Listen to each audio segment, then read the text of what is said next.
pessoal, eu sou o professor Alberto Filgueiras, professor da UERJ, da cadeira de Psicologia do Esporte e também de Processos Psicológicos Básicos. Além de professor da UERJ, para chegar onde eu cheguei, eu tive que fazer minha graduação no FRJ, fiz o meu mestrado e meu doutorado na PUC do Rio de Janeiro e durante o doutorado eu fiz um estágio doutoral na Western University, que fica no Canadá. Eu fiz tudo isso para poder estar nesse momento falando para você sobre conhecimento científico, principalmente conhecimento científico baseado em evidências. Hoje, especificamente, a galera da Asoperd me pediu para fazer um IGTV. Eu nunca tinha feito esse negócio na minha vida, é a primeira vez que eu estou fazendo, então, por favor, desculpem qualquer erro. Mas hoje, especificamente, me pediram para conversar com vocês um pouco sobre funções executivas e performance no esporte.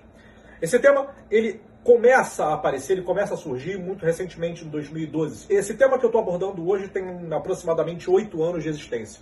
Funções executivas. Desde que Muriel Leza pensou na existência de funções cognitivas específicas para a execução de tarefas, diversos pesquisadores vêm se debruçando em diferentes modelos teóricos do que são as funções executivas. Na década de 90, um pesquisador chamado Alan Baddeley, pesquisador inglês, ele vai dizer o seguinte: não só você é capaz de reter informações novas, como você também é capaz de manipulá-las da forma como você bem entender, desde que seja necessário.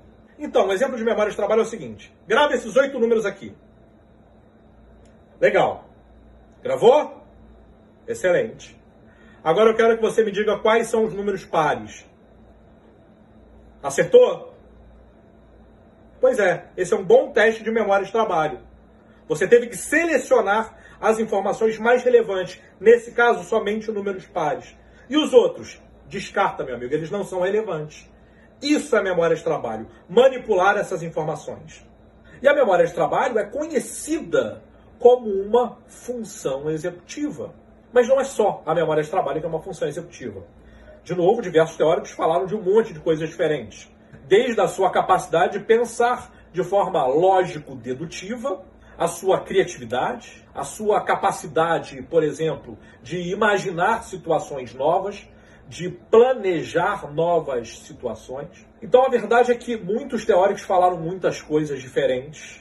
Até que em 2000, um japonês pesquisador chamado Akira Miyake, vai dizer o seguinte, o que é espetacular. Olha, já que está tão em dúvida, já que está todo mundo com tanta dificuldade de saber exatamente do que se trata, eu vou pegar todos os dados de todos os testes que a gente conhece de funções executivas, e ele escolheu os 5 mais importantes testes de função executiva que a gente conhecia, cada teste com 3, 4 indicadores diferentes, e rodou aquilo que a gente conhece como análise fatorial exploratória. O objetivo do estudo dele era conhecer a estrutura fatorial latente das funções executivas e ele encontrou 3.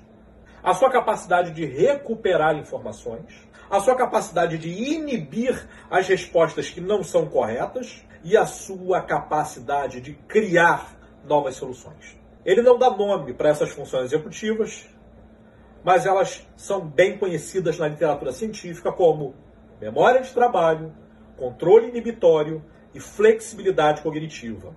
Essas 3, segundo o Miyake, são as mais importantes funções executivas que a gente pode conhecer e que a gente pode pensar. No entanto, em 2010, 10 anos depois do artigo de Akira Miyake, veio uma outra pesquisadora canadense da Universidade de British Columbia, chamada Adele Diamond, falar o seguinte: olha, não é exatamente por aí. Na verdade, o que existe é uma relação hierárquica entre essas funções.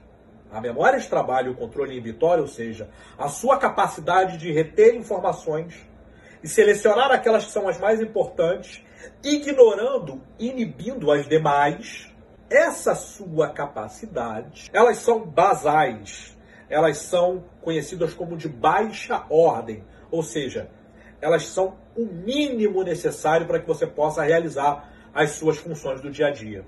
Vou dar um exemplo para você e eu espero que você faça mentalmente o que eu estou pedindo. Primeira coisa, feche os olhos e imagine o teto da sua casa. Provavelmente você mora numa casa cujo teto é branco. Então tente imaginar esse teto branco da sua casa. E agora você responde o mais rápido que você puder. O que a vaca bebe? Provavelmente você falou leite. Mas não, a vaca bebe água.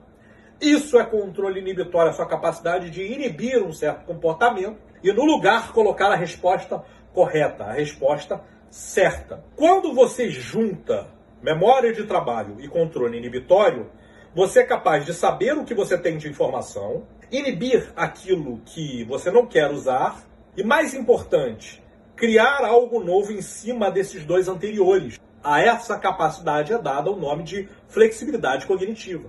Então a flexibilidade cognitiva é exatamente a sua capacidade de pegar a informação, olhar ela de uma determinada perspectiva e mudar o ângulo dessa perspectiva para dar a melhor resposta, que não necessariamente é aquela mais óbvia. A flexibilidade cognitiva está muito associada ao conceito de criatividade. Mas ela é uma função executiva produto das outras duas que estão mais abaixo. Só que a Adele Diamond não parou por aí. Ela poderia ter ficado aí, porque isso era o que as evidências até então tinham trazido em termos de funções executivas. São 3. O estudo do Miak mostrou e diversos outros estudos posteriores ao do Miak que usaram a mesma técnica mostraram que são 3 as funções executivas. A questão é que a Adele Diamond vai dizer, olha, mas a vida não é feita somente da sua capacidade de reter informação, inibir informação e criar em cima dessas informações que você reteve ou inibiu. Existem outras coisas que acontecem. Por exemplo, se você juntar essas 3 funções executivas básicas, o que você tem quando você as combina de forma diferente? Se eu pego, por exemplo, o controle inibitório e a flexibilidade cognitiva e combino os dois, ora, inibir é exatamente descartar, falar isso eu não vou fazer. Ao passo que criar ok, tenho diversas opções diferentes. Nessas diversas opções diferentes, isso eu não vou fazer, isso eu não vou fazer, isso eu não vou fazer. No final das contas, o que você tem? Você está tomando uma decisão. Você está escolhendo um caminho a ser seguido. Então, a combinação de controle inibitório com flexibilidade cognitiva é aquilo que a gente conhece como tomada de decisão. Do ponto de vista cognitivo, do pensamento, sem flexibilidade cognitiva e sem controle inibitório, não há capacidade de tomar decisões. Vai estar sempre em dúvida das diferentes opções que apareceram na sua frente. Dito tudo isso, para que serve esse troço todo para um atleta? Afinal, basicamente o que eu falei foi de processos básicos. Como a gente toma decisões, como a gente resolve problemas, como a gente lida com as questões que aparecem.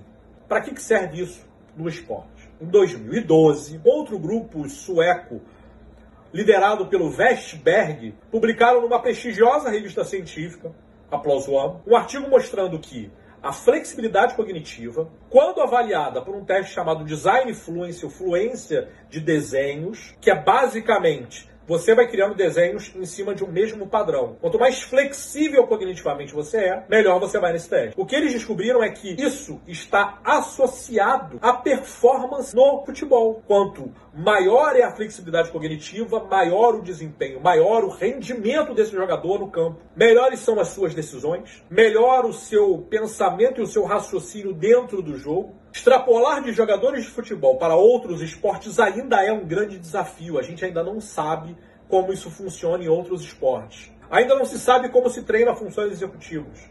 A literatura ainda é muito divergente nesse sentido. O resto a gente não sabe ainda como é que funciona. Agora, o que a gente pode fazer é mapear isso no elenco de futebol para tentar pensar nas melhores opções e ser mais uma ferramenta para o treinador tomar as suas decisões na hora de escolher o seu time.